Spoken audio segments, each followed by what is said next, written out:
My thoughts is that, well, there's always pros and cons, but I mean, that's like a 50-50. And what the way I think about it is, yes, it will help just with our groceries here. The cost of that will lower.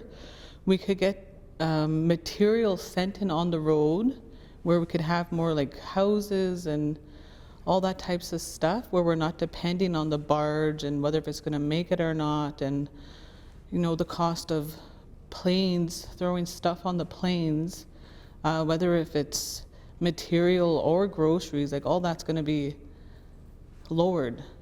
I also think that it'll bring in opportunity not only for myself but for the community, the kids, because when you're in a remote community, it's so limited.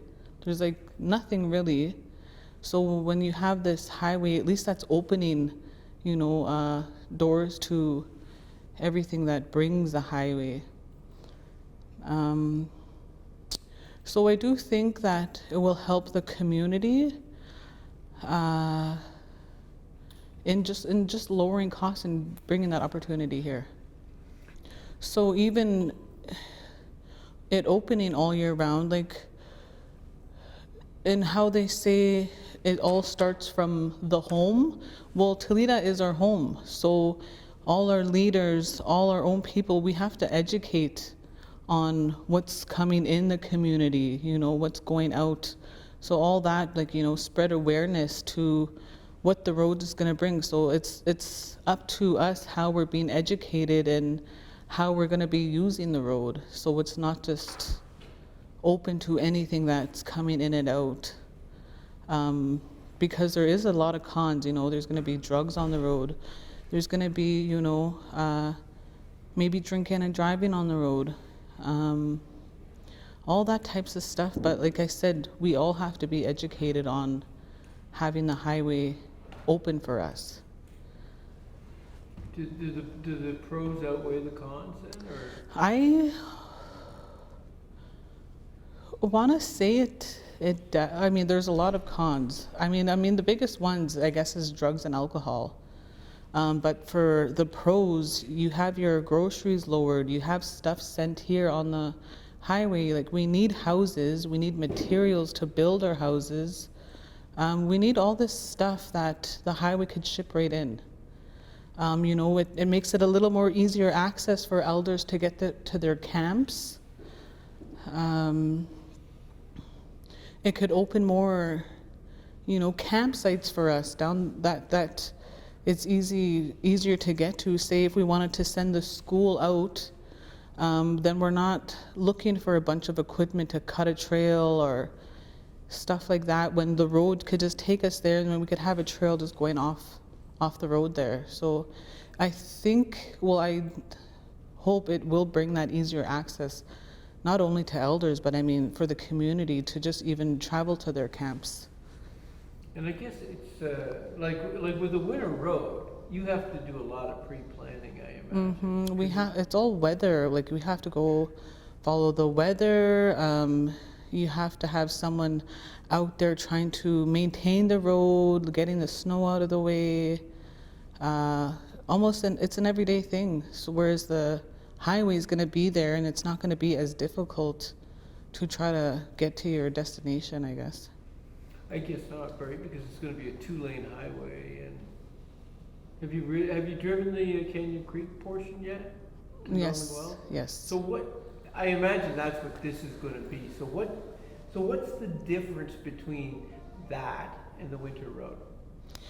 Well,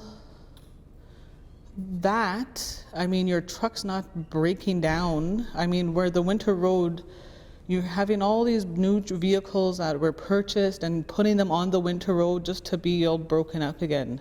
Whereas this highway, it's a smooth ride, and so like that's not costing us money on our vehicles, like to maintain the vehicles, just because you're driving on cement, I guess. I don't think it's cement. Or what is it? Gravel. Gravel. It was pounded down. Yeah, so it's not like we're the winter road and you're trying to dodge all these potholes and ruts and getting stuck in the open water parts of it. So, I mean, just the damage to your truck on the winter road is less costly than actually having that part there. It's more open. So I know on the winter road you're going through all these where you can't see like a distance, whereas the canyon road is open, so you could see, and it's more safe, I guess, than trying to go behind all these bends and snow hills and all that. Yes, so I think might have been 4 years ago when we just made it back in time before all those, I don't know how many vehicles were stuck. Was it Blackwater? One of those hills. And then how long they waited there for hours. So we just missed that. We just came just in time, and then we seen a video, I think it was the day after, where all these trucks were lined up just waiting. So they had to have someone get sent out there to help them come up the hill and go across. And just how long of a wait that was. And everyone's truck was just fully loaded in mud. It was pretty brutal. It just gives you more opportunity, and that's what we need. Like, if you see in these little communities and all these kids, what are they turning to? You know, they're already turning to, you know, the drinking, the drugs in town, because there's nothing here. There's nothing to offer them. There's nowhere for them to go, nothing for them to do. So when this opens, then that's giving them, you know, that opportunity where they don't feel so stuck. At least it would even make it more easier for them to go off to school, to drive to school. Right now, you only depend on the winter road to have those little visits with your kids at school. Like, it's all weather permitting. Like, so with this highway coming in, at least you get a chance to go and visit them. Students could drive back and forth. It's just you're opening a door for all this stuff, and when you're doing that, all the education on how to spread awareness, make awareness for it, it has to be right after that. If you could say anything to the government, just tell them what you think. Open the road. That's what I want to hear. Like, our groceries, our infrastructures here, our buildings, we all need this coming in. We need opportunity, and we don't want to feel so stuck anymore. I mean, the cons to it, we'll just learn, we'll educate ourselves. It's all education.